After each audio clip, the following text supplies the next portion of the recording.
Hi, my name is James Andrella, and you are listening to the Back to Human podcast. On today's episode, we are going to be discussing something that I have honestly been fantasizing about for quite some time now, which is giving up everything and living on the road. I know that seems pretty rational, but I know I'm not the only one that has had these thoughts, and today's guest has actually done just that. Joining me on the show today, I have Josiah Wolfson. In 2021, Josiah and his partner, Laura, decided to give up their careers as a lawyer and a teacher and move into their Mercedes Sprinter named Paz. Josiah hosts a really cool YouTube channel called Living in Paz, where he documents his journey of living out on the road and recently building his own home in Colombia. Without further ado, Josiah, welcome to the show. Thank you. Yeah, it's an honor to be here. I'm glad we're able to finally connect. I'm excited to jump into it. Mm-hmm. Everything works out, man. So thank you for being patient. Thank you for jumping on this. I know it was last minute, so let's see what can happen. So give me a little brief background. How did you grow up, and what inspired you to really go about your journey? My journey. So the journey I'm on has been an unpredictable one, to say the least. I grew up very sheltered. I was the two things I never tell people. My father was a pastor of a mega church, and I was homeschooled.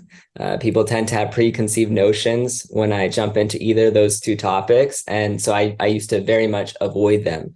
I saw it as being saved from this world of everything being, conditioned for me once I started traveling. I took my first backpacking trip at 16, went to Argentina for 3 months, and it opened the world for me.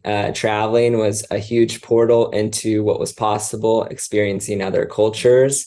But I remember after undergrad, I moved back from South America to the United States to start law school. And having lived in South America for a year and a half, and at that point, I was checked out. I had shifted. I remember saying, like, when I speak in Spanish, I'm a different person, because when I speak in English, I can still hear my parents' voices. I can still hear the church. I can still hear all that conditioning. But in Spanish, it was like I was a new person. And coming back to the United States for law school, I remember saying it was the toughest decision of my life, but that conditioning was still intertwined in who I thought I was. And I figured I'd regret it if I didn't do that. So before jumping into all of that, that was kind of the background of my upbringing, and then stepping away from that conditioning and then getting sucked back in a sense. I was going to say that had to be difficult because not a lot of people have that experience. So for myself, I just grew up in South Florida. I didn't really get to travel too much. I went to maybe a few states, but for the most part, I never really traveled abroad. I didn't have any type of culture shock. So I only saw what was around me, and I didn't really know any different. I only recently traveled to other countries. So the fact that you got this when you were 16 years old, before you really went off to college, I mean, that's like a pivotal moment. It gives you a glimpse into another world, something that probably feels a little bit more in alignment, as you keep mentioning, like this conditioning. So you had a pause from the conditioning, and it's like, do you really want to go back into this? So I imagine that it was a hard decision to make, to jump back into this, considering that there was probably some it wasn't really congruent with what you were feeling internally, like in your heart, to jump back Yeah. into law school. I remember just taking a step back. I remember in fifth grade was when I went to public school, and I had been so sheltered prior to that. I remember thinking it was the first time I met a non-Christian. There was a kid in my class who was from Bangladesh, and I was surprised he didn't have horns in his head. Like, how ridiculous it sounds. I actually thought, non-Christians would look totally different because I was so protected in that way, or what was considered being protected. And my mind was just like the curiosity. I'm such a curious person. And I was like, people live different ways. Mm-hmm. And I'm sure you've heard, this idea of the religion you are is determined on most likely where you were born and who your parents are. And it doesn't just apply to your religion. It's, the culture you grow up in. It's the language you speak. It's so many different things that I didn't choose for myself. So being able to to leave an environment that I didn't necessarily feel like I belonged in, but I was born into, allowed me to realize like, wow, I get to choose my destiny. I get to choose who I am, what language I speak, what culture I accept, what religion or spiritual decisions I make for myself. Mhm. Which, if you didn't have the awareness, I guess, to see that people live differently at such a young age, it's like the path has already been laid out for us for the most part. So from a very young age, if you're experiencing that this kid from Bangladesh, you thought that maybe he was the devil or something because he didn't look or act a certain way. He had different customs than you did. Like this starts at a very, very young age. So we almost need like exposure to other cultures, other religions, other ways of living when we're kids, which we may not get if we're going to preschool or through, I like to call it the indoctrination camps that are school, which I believe condition us, and they don't really teach us the things that we need to know. They don't really teach us how to be human. So you returned back to the United States and you did go to law school. How long were you practicing, and what was the defining moment to go in another direction? Okay, so I just let me reflect for a second here. I was living in South America. I came back 2013, finished law school at the end of 2015, and then I practiced until June of 2021. So whatever the math looks like, I think it was like 5 years Okay. or 6 years. Yeah. So I got my dream job. That was that was, the luckiest I think maybe I've ever been, not because of the money I was making, not because of the status, not because of any of those things. I took a job right out of law school, got some great experience. 18 months after that, I took my dream job. It was the job I wanted going into law school, complex cases, international. It was exactly what I wanted to be doing. It's what I thought I went to law school for. And I heard this quote recently. It was like I climbed the ladder and I realized I didn't like the view. And for me, I didn't have to get to the top of the ladder to realize I didn't like the view. It was like, a cul-de-sac, a dead end. I could see how my life was going to play out if I stuck it out. And I think there's a misconception that a lot of people have when they hear that, I quit my job, left the corporate world and living in a van or building a house out of mud or backpacking or whatever it is. It's like, oh, the hippie couldn't handle it. He got burnt out. And I get it. Like some people do get burnt out. There's a lot of hours involved in practicing law or a lot of other careers. But for me, I'm a hard worker. I could have done it. I could have done my whole life grinding and I didn't feel burnt out. 5 years wasn't that long. I was just fortunate enough to realize this isn't fulfilling me. This isn't the life I want to live.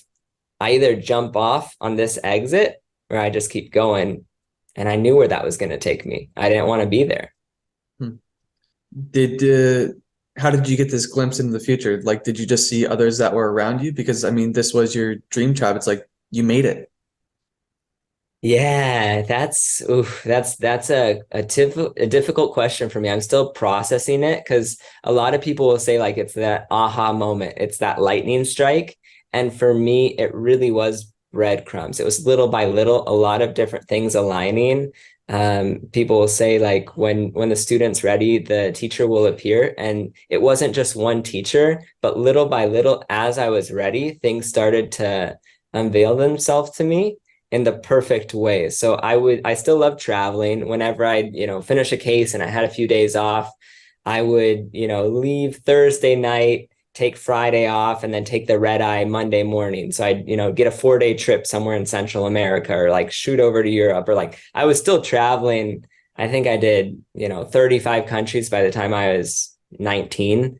I was jumping around, and even during law school, I was still, trying to travel as much as possible. And so I still had this adventurous spirit within me, but I was tethered to this idea of to be successful, this is the path I have to take.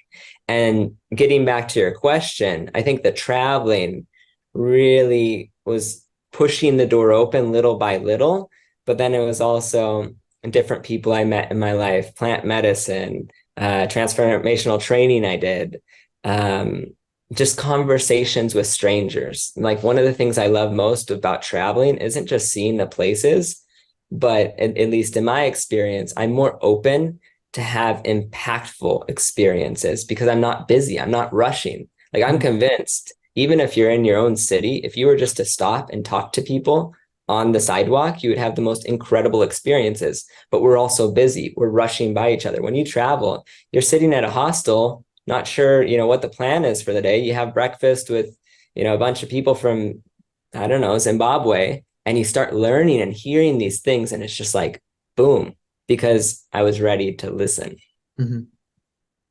And you have conversations that are deeper. They're not superficial, which you're kind of in the rat race here in the United States. I mean, we're presented with the American dream, starts at a young age. And a question that I would have for you, because I know that you mentioned this, and I think Laura mentioned it too in one of your videos, is would you say that becoming a lawyer was actually your dream job, or was this some type of expectation that was put on you that wasn't necessarily yours? I will preface this with I love my parents. um, yeah, this is something that I came to this aha moment recently. Recently, a couple years ago, I did Vipassana, which is a 10-day meditation retreat, silent retreat. You meditate for 10 to 12 hours a day. Really amazing experience. Highly recommend it. And right out of coming out of that retreat, I was just writing. I was processing so many things from my childhood. Everything was just flowing. And I got this question in my head of why did I become a lawyer? Like, why did I do it? And I remember as a kid, my father would always ask me when he introduced me to people. He would introduce me to a lot of adults in his profession. And, oh, Josiah, what do you want to be when you grow up? And it was always, I'm going to be a lawyer. I'm going to go to Harvard because it's the best. And I remember I asked my parents, I asked some family friends, like, when did that start? And it was either 5 or 6 years old that I started telling people I wanted to be a lawyer. And, we all know 5-year-olds don't know what a lawyer is. Like, even in high school, it's like kind of abstract of, oh, they kind of do this and they go to court, but like really understanding what a lawyer is at 5, 6 years old, like that's not possible. At least I don't think so. And so that conditioning started. And of course, my father also went to law school. It was something that he, I'm sure was conditioned in part, whether through his family, the system, society. And I realized that it was something that was inevitable. Like, this is what I'm going to do because I'm the lawyer of the family. Like, it was an expectation. And from a place of love, I truly believe my parents were trying to set me up for success and surviving in this rat race, in this world, though it wasn't something that I believe I chose for myself. It's almost like you just needed to in order to survive in the rat race, in order to get by. But ultimately, it's not really fulfilling. And even, I will say though, even in where I am today, and by no means is my journey over. I'm not saying I've arrived, though I do feel like I'm in a place where I'm more authentic with myself and living like my true purpose, at least on that path. I will say becoming an attorney was a necessary, I don't want to say evil, but like a necessary check. Mm-hmm. Because I believe like how my mind operates, I had to make that check mark to know that that wasn't my destiny, or else I always would have wondered the whole like what if. And it's a very expensive, very long what if to check off, but I had to do it. And it helped me wake up to all these things that people were selling me, whether it was on social media, the movies, Hollywood, my family, like, this is your journey. This is what will make you happy. This is what will make you wealthy. This is what will make you ... I realized, at least in my experience, it wasn't going to be that. Mm-hmm. This seems to be a recurring theme for all my guests that I've had on the show. Like, I'll have trainers come on. They currently work with people that make 30, 40, 50 million dollars. Like, they should have it all, but there's something that's always missing and they can't buy back their health. And then I remember I had Clint Ober on the show. He had a very successful career, and he mentions how he was living on a mountaintop. He had a home full of all this beautiful art, and he was faced with a near-death experience, and he decided just to give it up, that the stuff that he had accrued, he didn't own, the stuff owned him. Yeah. So these were painted a picture that success and all this hard work, which it'll help us survive, but it won't necessarily help us thrive. And it may lead us away from what we're actually supposed to be doing in this world. So it's tricky. I guess if you want to call it like the Matrix, it seems like you're living outside of the Matrix right now. And with the whole COVID hysteria that happened 2 years ago, I know that's when you decided to jump into your Sprinter van. It's kind of when I decided to make the decision that I actually wanted to settle down and create like a family and take things a little bit more serious with my relationships too. It's like, oh man, I don't know where the world is going now. Like things could end next week. Our world could be entirely flipped upside down. So it's time to like really start taking action and living something that's more in alignment with who I feel like I should be, or not should be, but like I am. And Yeah. Yeah, I was on Mount Everest when the pandemic started. So I left. I was still working at the law firm, but I went to Nepal in January of 2020. And with China being on the border of Nepal, all of the Chinese people for the Chinese New Year were going back to China. They were all being called back because the pandemic started there a few months before it hit in March in the United States, or before it became a big deal. My plan was to scope out, take a trip with the vacation I had accrued from the law firm, come back, quit, fly to India and do a year from India to New Zealand. That was, I was ready to be off the grid. I was ready to do all those things. I never considered traveling in the US, in large part because I didn't think I could be my authentic self, speaking English, living in the United States, because I associated so much of that with my childhood. I remember kind of sidestep, if we can take a step over, and when I did the transformational training that I met Jade at, there was one of these questions like, where do you want to be in your spiritual journey? And for me, it was like, I don't have a spiritual journey. Like Christianity, my upbringing has a monopoly on what it means to be spiritual. I'm not in that world. And it was just like this moment where I was able to say, okay, the pandemic hit, I have to stay in the United States, built out the Sprinter van and started traveling with Laura, and ended up quitting my job during that time. But I always thought that I had to leave the United States to have this like wake up experience, to disconnect from the Matrix. And what I realized is, at least in my experience, I don't have to leave this country. I don't even have to quit my job to wake up. And I just don't think that I could have done it. I'm not saying you, right? Like a lot of people are living in a city saying, I don't want to go build a house. I don't want to go live in a van. I want, to have this awareness. I want to live an authentic life, but I don't want to leave society. And for me, I didn't have the strength. The influences were too profound. They were too strong for me to break away from those chains. But the pandemic showed me, like, I've been wearing these chains and I can break away from them, whether or not I'm in this system or that system.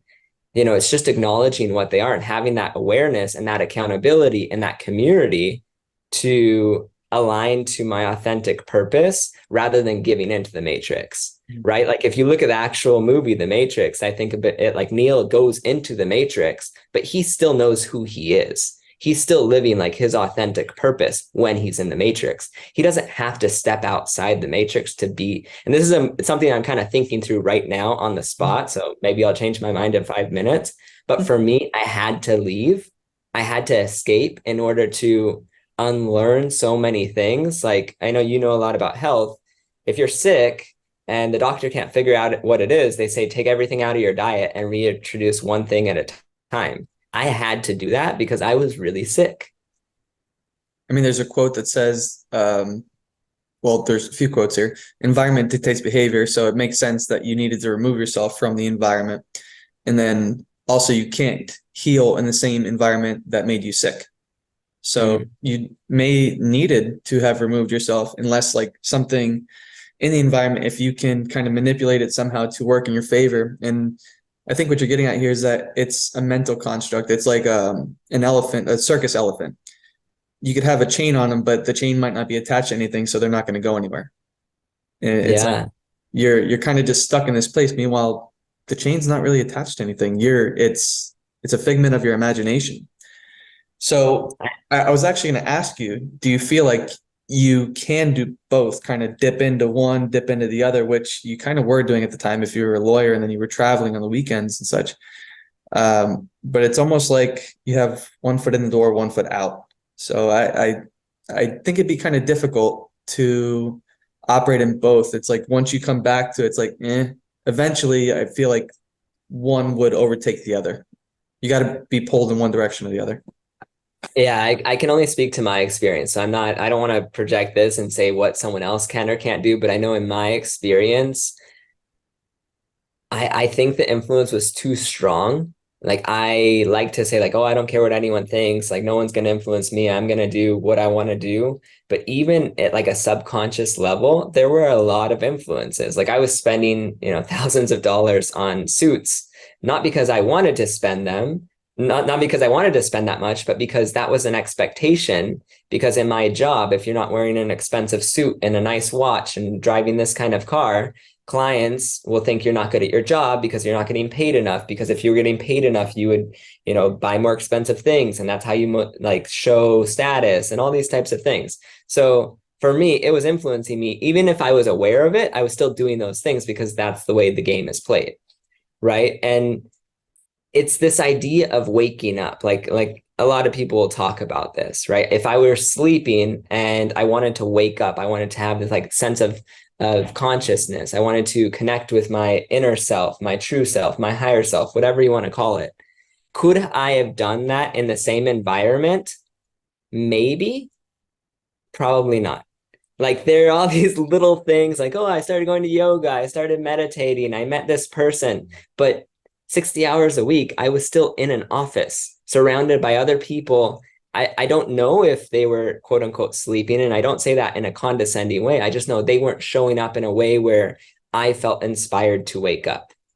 And so the short answer is I don't think so. I hope that the environment changes for a lot of people where they can still be in those, cities near their family, whatever it is, like where there is that comfort and they can wake up. For me, I had to, the way Lauda and I will say it is step out from like traditional comforts. We traded those for freedom, peace, adventure, and the possibility of connecting with our higher selves.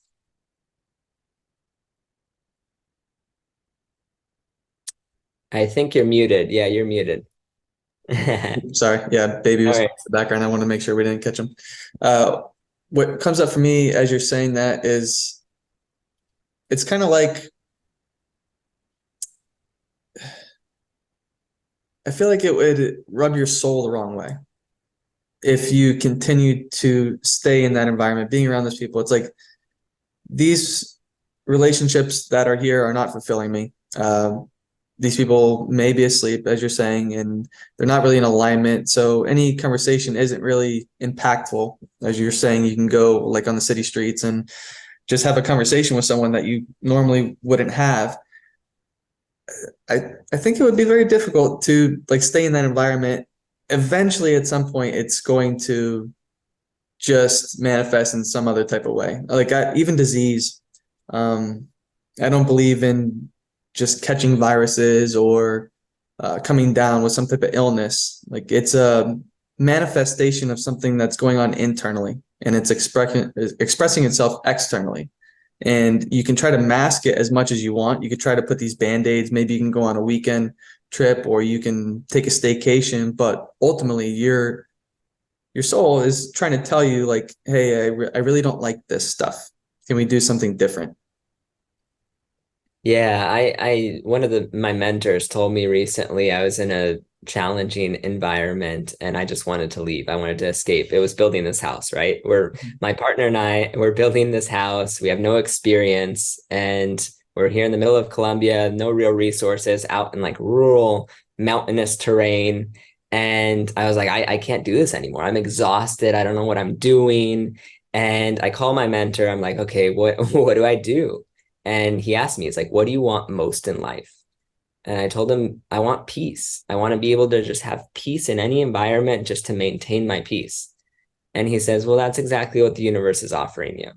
If you walked into a peaceful environment and you were able to maintain peace, that wouldn't be any sort of accomplishment. That'd just be like, oh, cool, you can adapt to your environment. But when you can step into the storm and be the calm, that's where you know that you've achieved that sense of internal peace. And I hope he's right in the sense that there are those, whether you want to call them angels or guides or gurus or whatever, that are able to walk into, this world in the United States, for example, where the rat race is going and no one has time to slow down, and they can be that teacher, that moment of peace where someone's just like, whoa, it stops them in their tracks, and it helps them go on that other path. I'm not saying, that person's going to want to stay in that environment, but I hope that there are those people willing, to have gone through the process of waking up. And I know this is an abstract concept. We can jump into it more if you want. And then come back or come, into these environments where a lot of people are sleeping and don't even know how to go about waking up or what it will be. Because, and I'm not saying that person's waking someone else up. I think it's just a reminder. Hey, is this who you've always been? Is this who you want to be? In whatever way that is, right? Like Laura, it's all about music. Like she'll connect with music in a way where that's how she's woken up from this, chaotic world. She'll just connect in a way where it's internal. It fills her up. And music has been her biggest teacher. For me, that's not it, right? It's been something very different. But for everyone, I think it's something different. And I hope that they're individuals or, divine beings or whatever it is that are within the society that you're living in, that I was living in, that are doing the work, because I truly believe that this world could be very different in a positive way if more and more people are willing to ask themselves those tough questions. It's fun to think about. And the way that what you're talking about shows up for me is there's things that will happen that you can't just chalk up to coincidence. And if you're aware enough to pay attention to it, like the signs are always there. It's like something that catches your eye and it's just like, I was just thinking about that, even though we have like cell phones now, and the cell phones can kind of pick up on whatever you're thinking and saying, and then they'll shoot ads their way. It's like, well, God, the universe has a way of sending you the messages that you need to hear at the time that you need to hear them, if you're willing to pick up the phone, if you're willing to actually take a look and see it for what it is. So before we get into, we could jump into like what the waking up looks like, but I want to know, when you quit your job, then when you decided to go for it, what did that feel like? Was there like a sense of regret? Did you feel like you were going to disappoint your parents?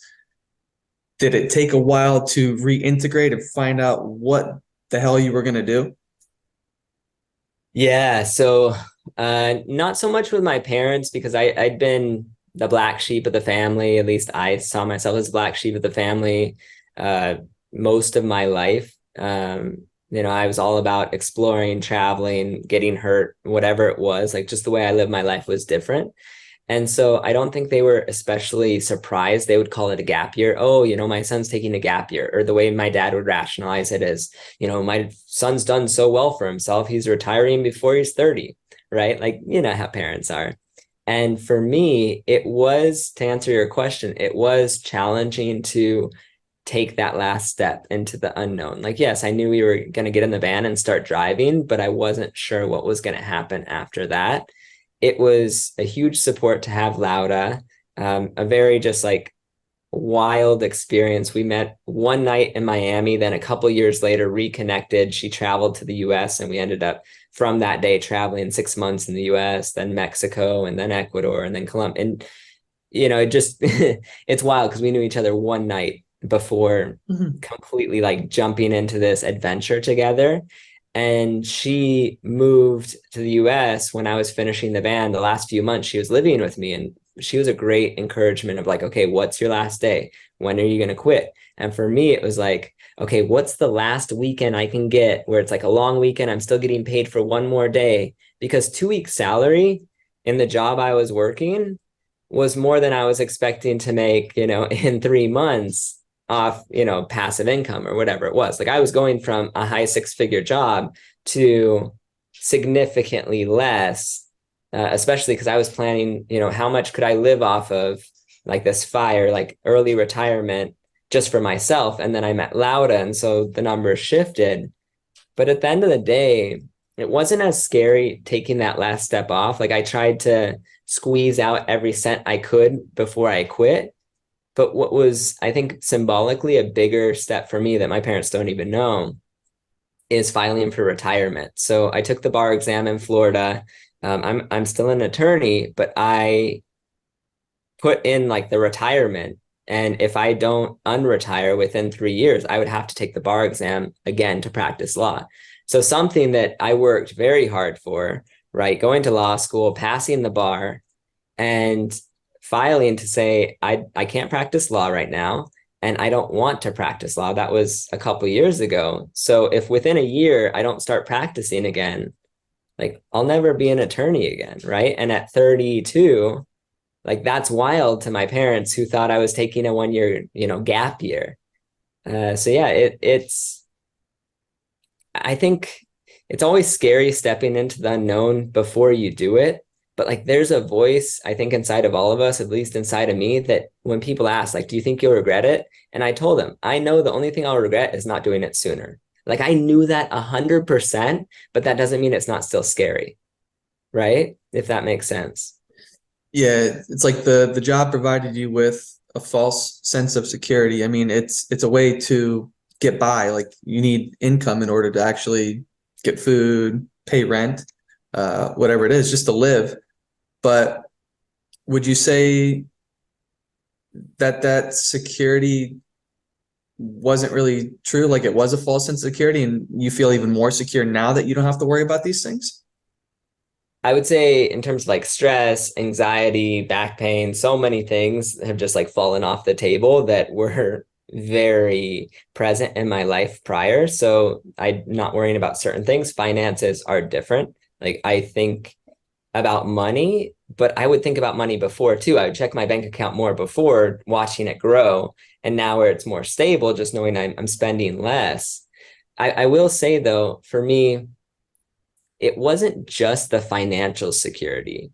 And I'm going to be a bit vulnerable here. And just thinking as you say that, it was the status. Like Mhm. so much of it is whether it's making my parents proud, whether it's like, look at what I achieved. Because even now, whether it's doing van life and meeting people on the road or backpacking or even in these small towns, people, oh, look at this kid, making like little um, cob houses. Like, what is he's playing with mud. Like, what has he achieved? But I feel like there is a certain amount of credibility I have when I say, like, rather than just saying, oh, I did van life or, oh, I'm building a house. It's, I was practicing law at this firm for this long, making this amount of money. And then I stepped into the unknown. It's like, it's still prefacing what I'm doing now by showing that I could hack it, that I was good enough, that I succeeded in that realm within society. And I think people do tend to take me more seriously. I volunteer with a foundation for living kidney donation. I donated a kidney a few years back, and it's something I, did some volunteer work for and doing like part-time mentoring people through the process. And oftentimes I feel for my ego, I need to tell them, I was an attorney, I did this, just so they can take me seriously. Whether or not that's a fact or something in my mind, I realized this the stability wasn't just financial, it was also status based. Mhm. I mean, you played the game. You have to know one side, like once you know one side of the coin, you can then see the other one. So you mentioned status, and this is something that I actually think about with Jax, our son. It's like, what would I expect him to do? And I really don't have any crazy expectations for him. I don't want him to do anything that he doesn't really want to do. I don't, if he I may be upset if it becomes like a pharmacist or something, just because I'm kind of against big pharma. But I I don't really. care what he pursues as long as it's something that's fulfilling to him. And if he makes an impact on the world, then that's great. But as far as having a certain expectation, like, oh, he needs to do this, he needs to get good grades, like, no, I just want him to be free. I want him to have a life that I wasn't really, I mean, we all kind of weren't because we all get sucked into this, but I feel like we're all kind of trapped. We were born into this life that leads us in a way that isn't really overall fulfilling. Yeah. Hmm. Yeah, it reminds me of I'm trying to think of the movie. It won some awards. It's this student that's drumming and the teacher pushes him super hard. Do you remember the name of that movie? No, I would say like Drumline with Nick Cannon or No, something. it's not that. It's the name of the song that he plays at the end of the movie. Whiplash. Whiplash. Actually, a really good movie. And just the basis is the teacher pushes the kid so hard. And there are like two perspectives if you watch the movie. You have the people that are like, wow, it's so incredible. At the end of the movie, he gives this like incredible solo that he absolutely never would have been able to perform at that level if he wasn't pushed that hard. And then there are the people that are like, wow, like that is, creating so many traumas in this kid's life. Like he's gone through the ringer and that's not healthy at all. And in the movie, students are pushed to the limit and bad things happen, all that type of stuff. And I think about it, when I was younger, I would have thought like, oh yeah, that's amazing that he was able to create this masterpiece that never would have been created, because within the capitalist system, at least in my experience of it, it's like create the absolute best at any cost. It doesn't matter if you have 5 kids and 4 of them commit suicide, but one of them becomes the president, it was worth it because you pushed that one hard enough and he didn't break. And Mhm. I truly think a lot of people think like that because that's how I thought. Like, I know it doesn't make me sound like a good person, but that's how I thought. And what you say now, I think it's so beautiful that kids are being raised in a way where it's like, I just want you to be authentic. I just want you to be true to who you are and not feel like you have to wear a mask and pretend and fit into the system that's unhealthy, to say the least. Mhm. It's beautiful because having parents that are aware of that and creating that environment will change the world, I believe. I mean, it's new. It's not like we have a script to follow in order to do this. So, I mean, we'll just kind of see where this goes. And I'm curious with the movie that you're mentioning, Whiplash. I have not seen it before, but it's like, okay, the kid had this outstanding performance at the end. Was he happy? No, he punches through. I mean, no, he's miserable. And there's this narrative that I think we're taught of like this what is it? Not the starving artist, the like tormented artist, right? You have to go through the heartbreak. You have to go through like all of these emotions in order to really create beautiful art. That's ridiculous. Mhm. Like people create art from love. People create art from gratitude. People write incredible, poetry or whatever it is from a place of true peace. And yet there's this narrative that you have to grind, you have to have a side hustle, you have to make this much money, you have to boom, boom, boom, boom, check all these boxes in order to make it, in order to be famous, in order to whatever it is you want. And I just think it's really sad because I understand those pressures and what they did to me. And all it was doing was, a false sense of confidence, like you say, within me that I was showing everyone that I could make it. I could play the game and I could beat everyone at it because I thought that was the only game I could play. I didn't realize that this boat we were all rowing in, I was like, oh, I'm going to get a comfortable seat if I have to be in this boat. Why not just jump off and swim to shore? Mhm. Because they don't tell you that's an option.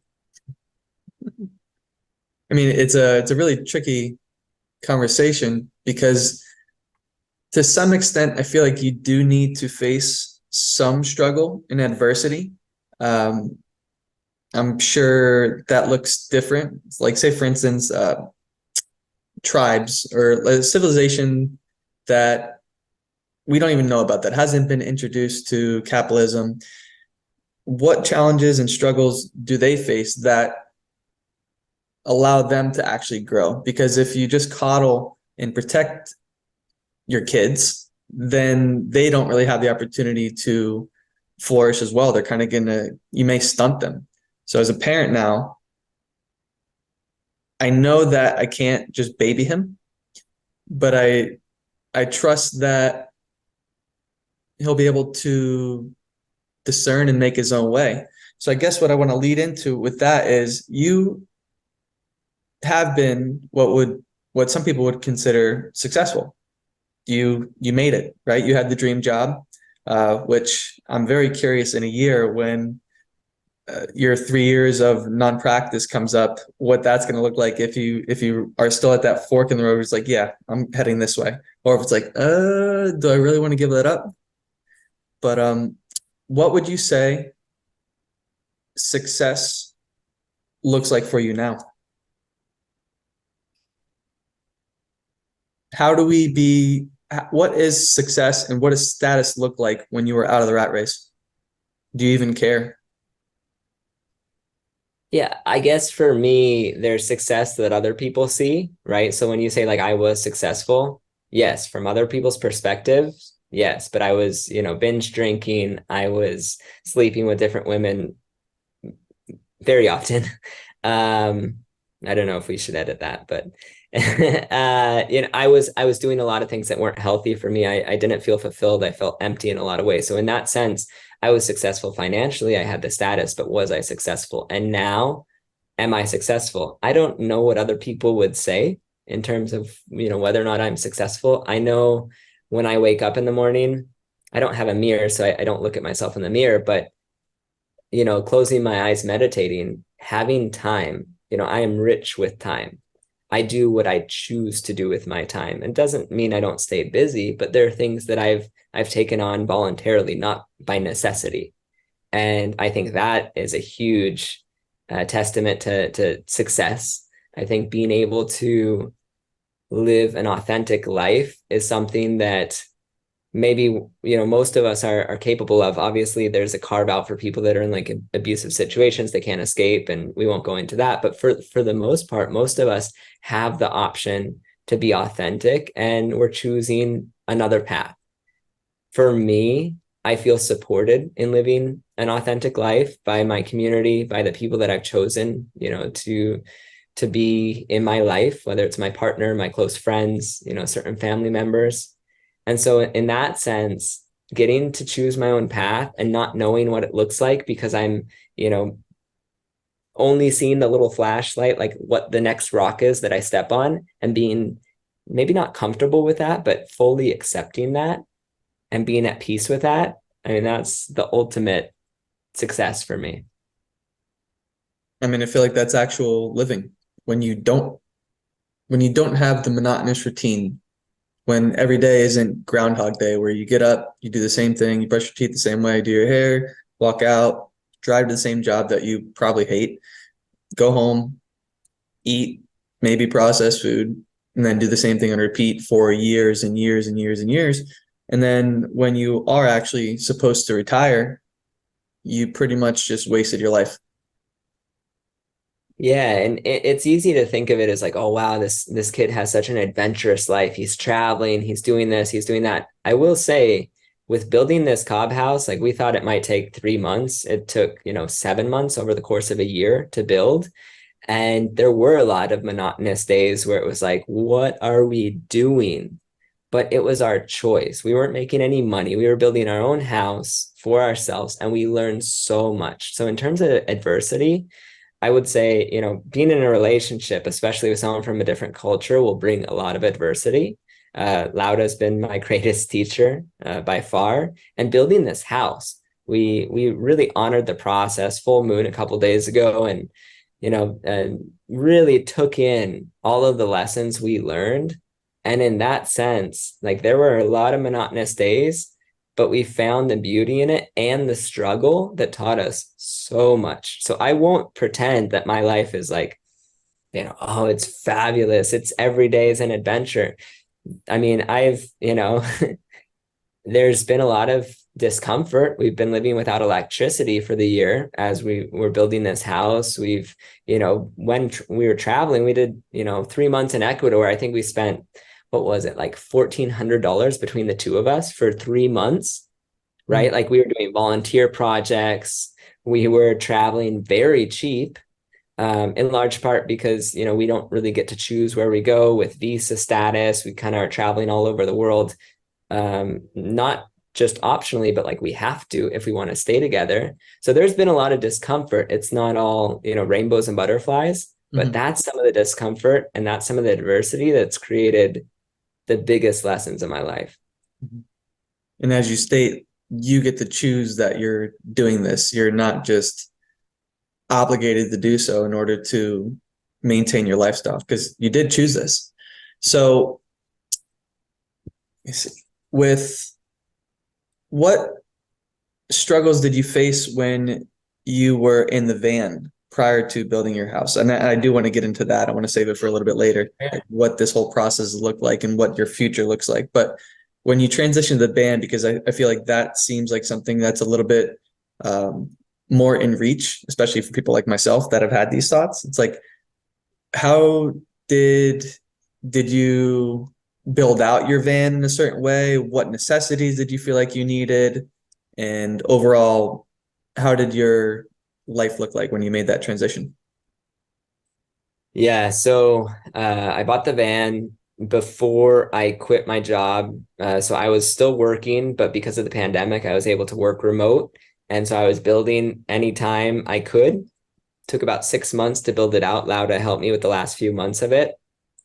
Uh, Cost outside of the cost of the empty van, I think it was like 10 grand of materials, the electrical system, the water system, the bed, the whole thing. And we were completely off grid. Solar panels on the top of it. The alternator also charges the batteries as you're driving, and the whole system. You just hashtag van life. You can figure out all that type of stuff.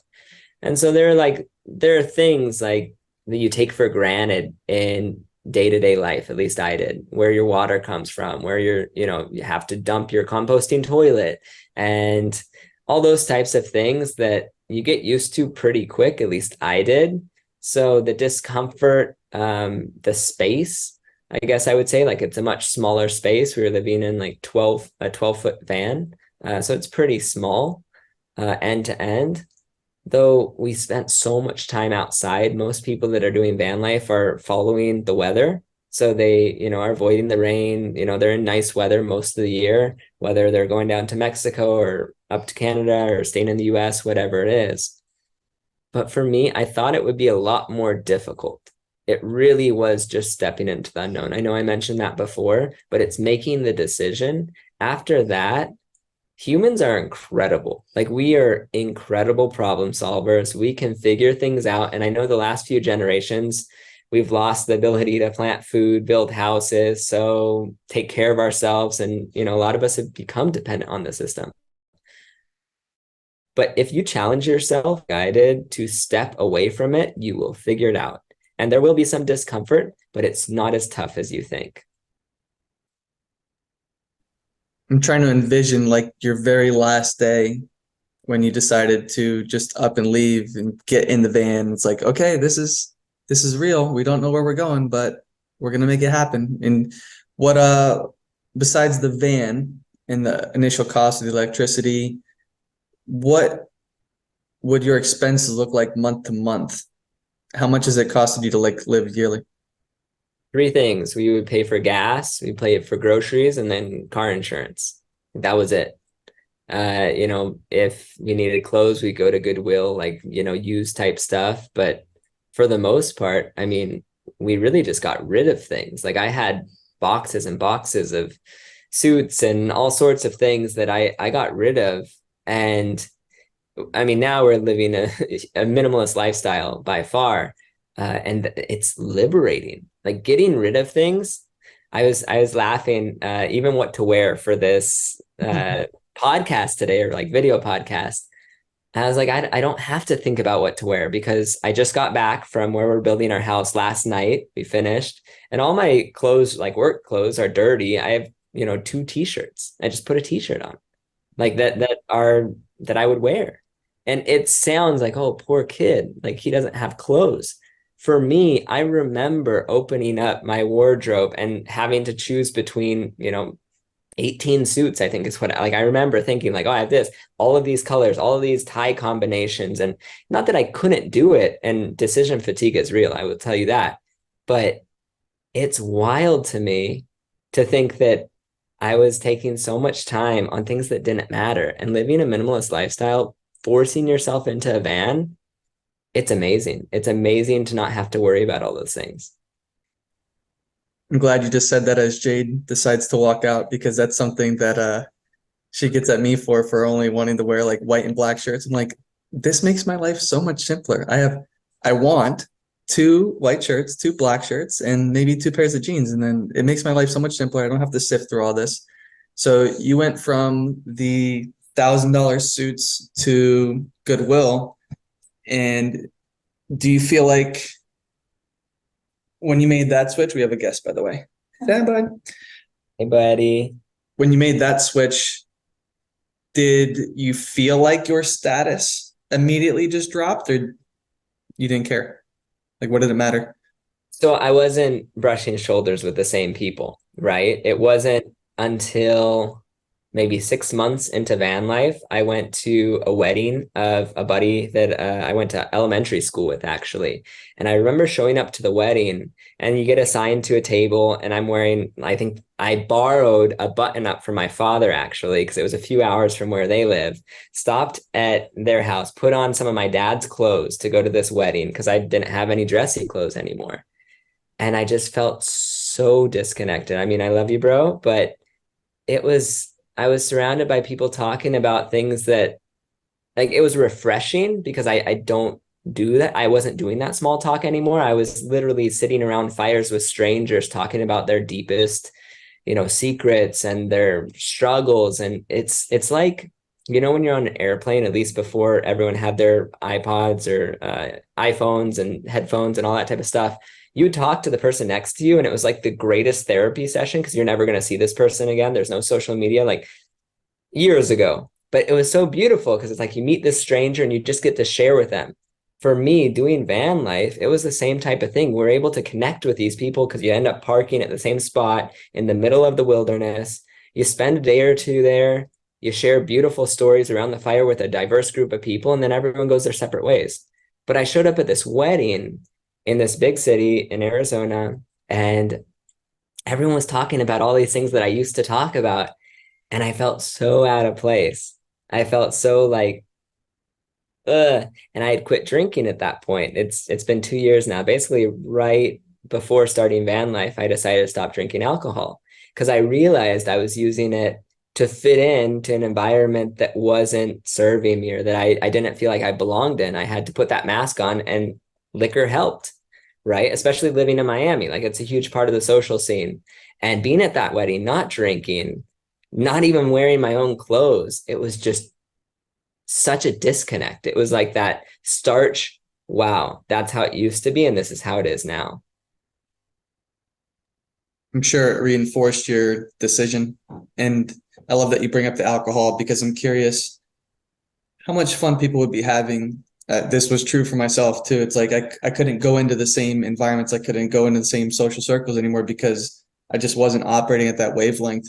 And what you're talking about resonates really strongly with me, because I don't really like superficial talk. I don't watch sports anymore. I really don't watch movies either. I just rather read.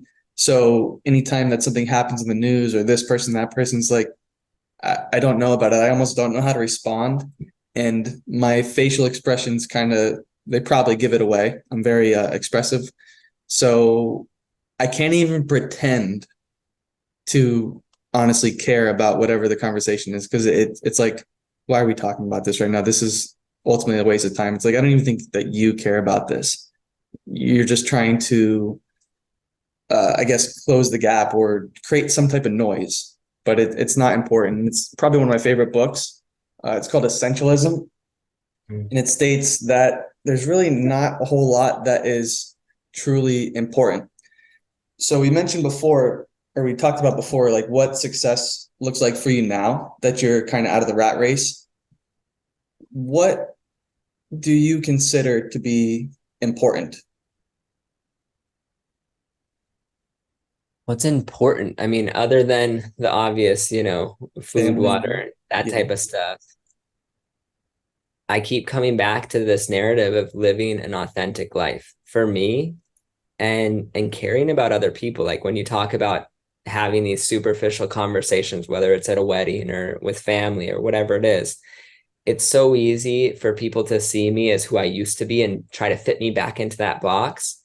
And taking a step outside of the box and showing up authentically, but not in a judgmental way, in a loving way, and saying, hey, I might not care about, the sports that we're talking about, but I care about you, and creating that safe container, that space where people feel like they can be authentic. Because for me, one reason, like, I won't say one reason. Laura and I got married like a couple days before we got engaged. We had broken up. We're like, we're going our separate ways because of the visa. You can't be in this country. I can't be in that country. We can't make it work. We can't be in the same place. And we met this couple, incredible couple. We did an interview with them. I think it's called Wake Up on our YouTube channel. And it was just happened. So we met them on the beach, and they were the weirdest people you'd ever meet, just wild people. But it gave us permission to show up in that authentic place. We could, like, that closet maybe you have, I know I had, where it's like, that's the weird stuff I don't show anyone. I keep that closed. I might not even really go in there. They had opened those closets up so much that I felt like I crack my closet open and let some of it out, because I wasn't going to be nearly as silly, wild, crazy, weird as they were. And having permission to do that, and then looking at my partner and feeling seen, accepted, like I belonged in that relationship, even showing, the dirty laundry or whatever it was, and little by little opening that up, like that is authenticity, showing all of who I am and feeling safe to do that. So I think what's important is not just to be able to live an authentic life myself, but to create a space for other people to do the same thing. And if you're doing that within the system, if you love your job, you love where you're living, you love all those things, like, more power to you. Like, you're stronger than me. I couldn't do it. For me, I had to take a step away to connect with who I was. And I had to do that before I could create the space for other people to do the same thing. So that's what the channel is all about. Just being able to create that space for the weirdos, for the people that don't feel like they fit in the traditional system. And these are some outlets. These are some ways that we've explored. And that's what's important to me, being able to create that container for those people. No more masks. So what helped you get here? So you mentioned the transformation training. Could you go into that a little bit? And do you feel like that helped you integrate where you're currently at with just overall your lifestyle?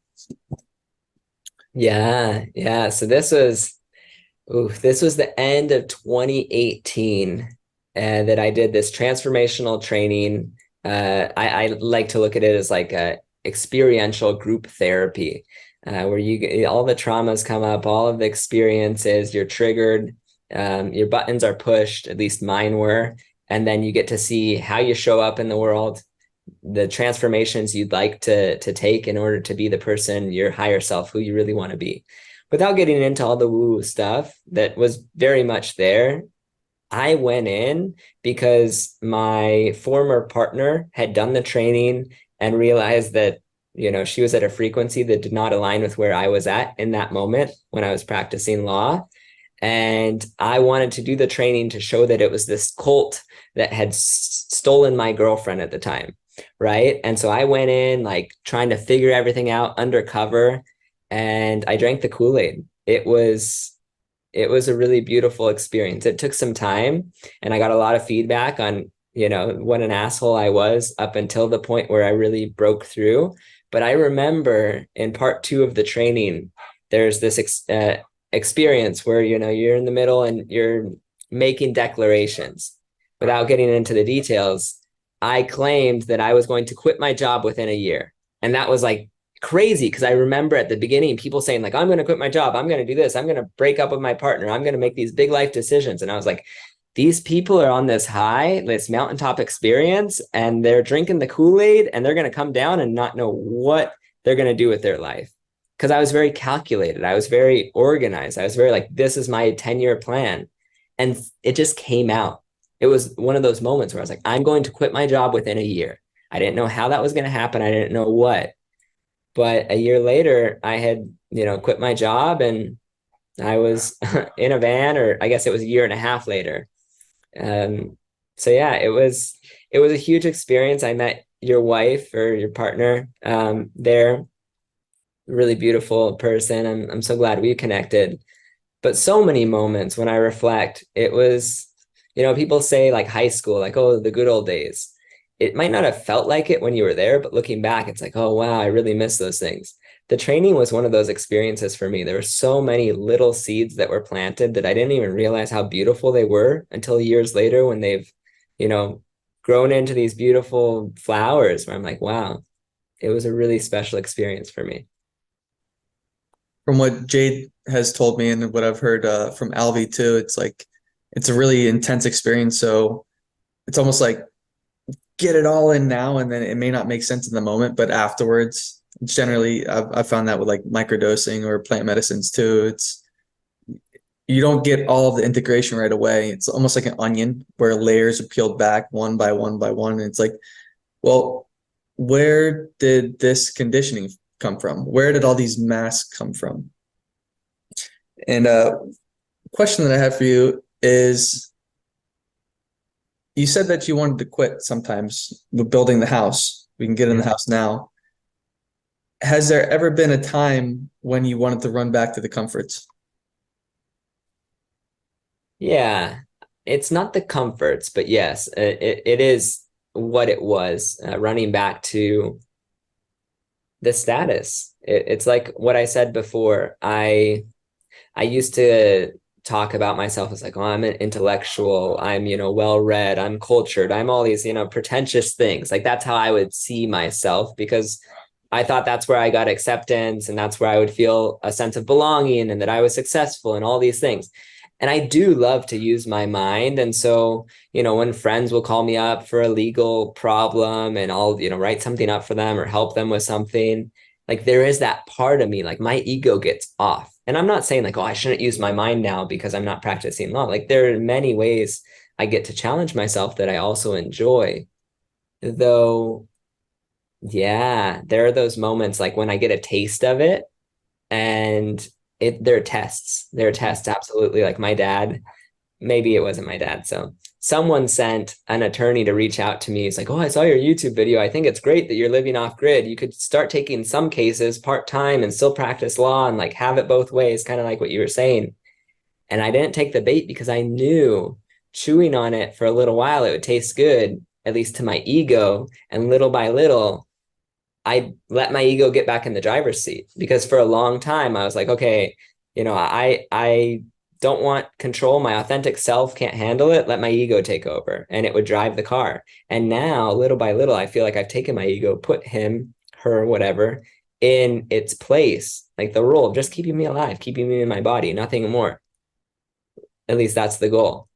And I guess I'm a bit scared that if I were to take a step back in, it would be so easy to get sucked back, because there's so many payoffs, like not just the financial ones, but the whole system is designed to keep stroking our egos, to make us feel like, wow, you're doing great. One more side hustle, one more case, put some extra hours in, you know, oh, what's your next goal? Like this is one example. If someone's happy in their job, the question at these networking events or holidays or whatever it is, oh, well, what's the next step? Oh, you're still in that position. Well, what would the next step be? When are you going to get the promotion?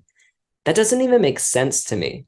Like now looking back, if you're happy somewhere and you're able to work less and grow in these other areas of your life, why would you say, oh, I'm going to keep neglecting all these other areas, my family, my health, my mental health, in order to just do better in this one area? No, this area is under check. Why should I give it more attention?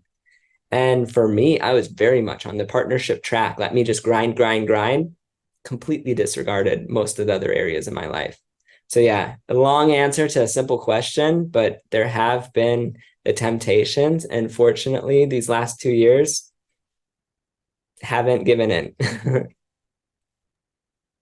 I was gonna say it must take like there's discipline. There's discipline when it comes to what you eat, what type of things that you're consuming, whether that be media, books, whatever it may be. You have to be disciplined. So it's like the moment that you come back into this matrix system, it's like, oh wow, yeah, you're comfortable, right? Just stay another day, just stay another day. It's like it wants to just suck you back in because it's so convenient. It's like, no, we have everything here for you. And in regards to what you're saying with like growth, how we always feel like we need to do more. I mean, I'm guilty of this myself too. It's like, okay, I have the podcast. I also, I'm a coach as well, and I make these waters. It's like I'm always looking for other things to do. Mm-hmm. But I find that when I continue to add things more and more, it's like I'm spreading myself thin, and then the areas that need tending to, those tend to get neglected. And I feel like that's part of the trap. It's like you just need to be driven, you need to be ambitious, you need more and more and more, keep accruing more and more wealth. I hear it from more and more people, like later on in life, they wish they hadn't done this. So it's a crazy conditioning that we all seem to have. And What's these distractions? And I think yeah, the pandemic was a great way to show us, like for me, even van life, going back to that question earlier, the toughest thing for me was not doing. I felt like doing allowed me to not work on the personal growth, allowed me to not to sit in silence, allowed me not to, do my practices that I knew helped me mentally, like with my mental health. Because, oh, I got to do this, I got to do that, I have this case. And once I quit my job, or when I quit my job, it was like, I don't have anything I have to do. And it was like, it was scary. It was scary because I knew there was so much work I had neglected within myself, and I had no excuse. The excuses weren't there. So I know for me, oftentimes I would do more, and not because I needed more money, but just because it made me feel productive without doing the work that I actually mhm. got to do or could have been doing that I wasn't. And is it actually productive? What is it leading to? So it's like the longer that you put being off a human being, we're great at being human doings, Mhm. but the longer that you put off being a human being, it's like the harder it's going to be to get back to what it means to be a human. Yeah, and I know we didn't kind of going off left field here, but I think for a lot of people, financially, they're like, yeah, that sounds beautiful, but I can't afford a van. I can't go take off from work to go build my own house. I can't do any of the things that you're talking about. I mean, traveling, the whole travel industry is like this luxury travel. So people feel like they can only take a vacation if it's, this expensive vacation. Lots of opportunities. We've talked about it on some of our episodes to be able to volunteer and travel for cheap. And I think that's beautiful. And another idea is these intentional communities. That's something that I've really been jumping into because this work that people feel like they don't have time to do because they work, 9 to 5 or whatever it is. And then they come home and they're exhausted mentally, physically, whatever it is. So they consume entertainment in order to get them through the next day. And then the next day comes and they have to pay for the things they're consuming. And so it's like this vicious cycle. For a lot of people, you create that space and that time to be able to do that work if you're sharing expenses. So being able to have a community of like-minded people, and there's so many communities out there that people could visit, that people could explore, that people, and that's a direction that we're going to be going in the channel. We have some episodes we'll be doing on that because I think that's an untapped resource for people who the system isn't serving and they don't know where to go and they don't feel financially stable enough to make that jump into the unknown. So you mentioned that you kind of had this nest egg and you weren't just leaving your job with absolutely nothing. You had some money to fall back on. And a barrier to doing this would, I guess, be exactly that. People don't feel comfortable to do so. So you mentioned that there's these volunteer opportunities, or maybe you could like work on a farm and in exchange for room and board. What are is there websites where we can find this? And what does your income look like now? Like how long will you be able to do this for? How long will you be able to sustain it? I know that's a lot of questions at once. Sure. I'll start with the last one first because this is what I'm most proud of is my nest egg has not shrunk. So I'm spending what I've made, which is in the ballpark of like 25 grand a year. of passive income that I'm making. And you might think like, oh, that's nothing. Yeah, like in the US, it's not a lot. But when you're traveling the world and a hostel is maybe, I don't know, $5 a night, and it comes with breakfast, or you're volunteering and they give you food and board to work 4 hours a day for 5 days a week, and you're able to stay for 2 weeks, get to know an authentic family in one of these countries, learn the culture, and still explore. And all you're really spending money on is the excursions you might be doing. Like, and for us, like Lauda and I are all about nature.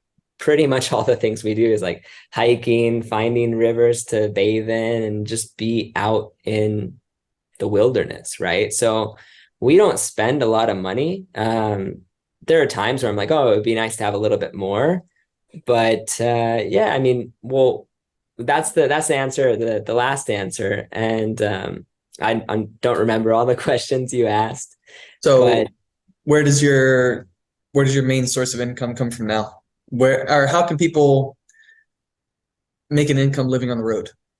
sure. So my situation is maybe a little bit unique. I have some experience in creating passive income through like hard money lending, which is essentially like giving loans to construction companies to build houses at high interest rates, rather than using banks because they take longer. But like that's convoluted, and like that's one particular example. People on the road primarily do three things. They work seasonally. So, whether it's at a farm or at a coffee shop or at a bar, wherever it is, 2, 3 months in the winter, and then they have enough money to live off of for the rest of the year. That's one option. Though the difficult thing is a lot of people get sucked back in to those comforts because they get an apartment or whatever it is, and then they forget or they get scared to step into the unknown. Because a lot of people think, well, you already stepped into the unknown, you can do it again. There's the ego so strong, it somehow convinces us that it's going to be different. It's not going to work this time. I got lucky the first time, whatever it is. The second way is working on remotely. A lot of people I know are working remote. They have, Wi-Fi in the van or wherever they are, and they work either part-time or full-time, some people. And then the other way is to have a nest egg and either have passive income or just spend it. So those are the primary ways that people are living. But I think another way is, the intentional communities or just living a lot cheaper. Minimalism is like the first step. Start realizing you can spend so much less. Like you're living, I think you said in Miami. I was talking to a buddy of mine for a 1 bedroom. He's spending something like $3,700 a month rent. It's like, that's wild. That's wild. I mean, I'm living like a beautiful life where I get to eat on so many amazing foods that are fresh. I get to travel, I get to be in nature, and I'm spending way less. So, I mean, part of it is like Loud and I speak Spanish, so it's a little bit easier, but a lot of people that don't have language skills are doing this. There's so many places you can go where it's so much cheaper, whether it's Southeast Asia, whether it's even like places in Europe, like Portugal, Spain, parts of Italy, where it's super cheap. There's so many ways to do this. It's not like, okay, give me the directions and I'm going to go do this. The biggest thing, I know I'm just kind of going on a rant here. The biggest thing I would tell people is don't worry about like, how am I going to make the money? How am I going to do this? How am I going to do this? Do the work to connect with your intuition. Do the work to just listen to that voice and treat it like a game. Like when you hear something, you're like, I'm just going to go with it. I'm just going to start picking things randomly and see what happens. And then when things start to work out, you connect with that voice right before you did it. And you're like, that was my intuition. And once you start to learn to connect with your intuition will guide you wherever you need to be. I promise things will work out if you connect and listen to that voice. Don't worry about the finances. I'm not saying like, you have 3 kids and just like quit your job and go do it. Start doing the work to connect to that voice, because that voice knows where you get to be and will guide you. Yeah. You have to start asking the questions and then the answers will come. Be open to the answers, right? Yeah. So, and the last one was, so where can people find these opportunities? Is there like a website? Yeah, there are a lot of like apps or companies that will provide like matching. You have like profiles that you can look at where it's like, oh, this is what this person offers, this is what that person offers, this is the work, and you can create a profile. I don't remember any of the names. I know we have them, like the links on the episode we did on this. Couch surfing is another great way. It's just basically like Airbnb for free. You can either host people from around the world or travel for free. You just stay on their couch or their spare bedroom. And the idea is like a cultural exchange. I know when I was living in Miami, I hosted over 100 people. I backpacked all over the place doing that, and I wasn't spending money. Like really, like, yeah, maybe like cook a meal for them, and it's this cultural exchange. That's all that's expected.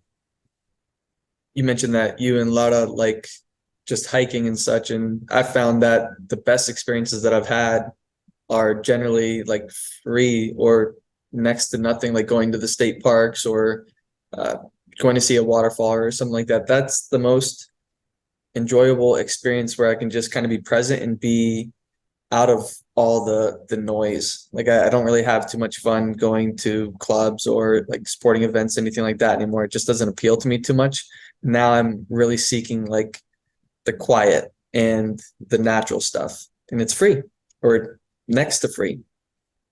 Yeah, I remember where I proposed to Laura, this beautiful waterfall in Mexico. We ended up eloping like a week and a half later. It's a beautiful experience. But what I remember is all these people would come on these buses. You know, we were there super early, so no one was there. But during the day, they'd come for 10 minutes, take a picture, take a video, and leave. And it was just, it blew my mind. We spent all day, explored the whole area. Like we're just laying on this grass, beautiful water, like gorgeous, beautiful, incredible place. And these people are just like, hashtag this, Instagram post that, TikTok, whatever it is. And then they were gone. And it wasn't like from a place of judgment, because I'm sure there were moments where I did the same thing in my life, but it was like, it was almost like a mourning. It was like a sadness for them that they missed such a beautiful experience because of this distraction. This distraction. I have to do the next thing. I have this itinerary, I have this, and I get it, like not having a lot of time and wanting to see everything. But I would just say, like, my advice to people in life, whether it's travel, whether it's a conversation, whether it's, eating breakfast, just take time to go deeper and do less rather than trying to do everything. I got to get through my checklist. Oh, I got to move on to the next thing. Because my mind, it's so easy to move on to the next thing and not experience what I'm truly experiencing. And I'd say the biggest transition for my life currently, other than having real peace and mental health, is experiencing and being present. Because before I wasn't. I was literally like, I'd be on a date with one woman thinking about the next date I had the next day with the next. Like, that's not healthy. That's borderline disgusting. I mean, that's pretty much the norm nowadays, though. Yeah, I don't It's even know what the norm is. Like I haven't watched the news in 2 years, and I was like the type of person that was super into politics and like keeping up on current events and networking events and all these things. And now I'm just like, I don't know what's going on. it's better. Better. It's funny you mentioned all that though, and I agree. Presence is definitely something that I had to work on. When Jade and I went to Puerto Rico recently, it was funny. We went to God, I can't remember the name of the park right now. But as we're driving in our little rental, Jade points out, she's like, look at all the white people. I might edit this part out, but it's like we're all standing at this like dinky looking waterfall that's just part of the linear path that's paved out for them. And then they hop right back on the bus and they see everything that, and what you mentioned, where it's like try not to do so much. Whenever we would plan out vacations, I'm generally the one that plans them. I'm very, I wouldn't say I'm an adrenaline junkie, but I do like more active things. And I would try to plan out like 3 or 4 things a day. And it didn't really work out so well. So I just focus now on doing one thing and just enjoying it to the maximum capacity. So now I want to get into the house. I don't want to keep you too much longer, but what has it looked like building this house over the previous 7 months for you? What have the costs looked like? And what does your future with this home look like? Do you intend to start homesteading, growing your own vegetables, bringing on animals? What's your future look like?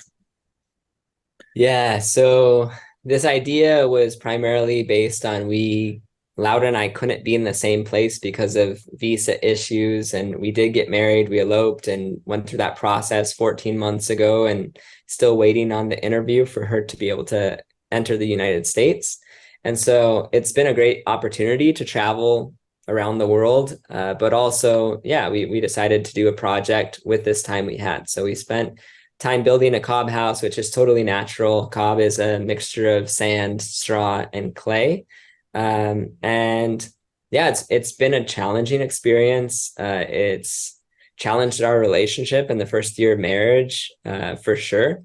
Having to wear all those different hats, not just be a partner, but also be like a colleague at work, right? We're building this thing together, and neither one of us really knowing what we know how to do or figuring it out and all that stuff as we go. But it really has been a special experience.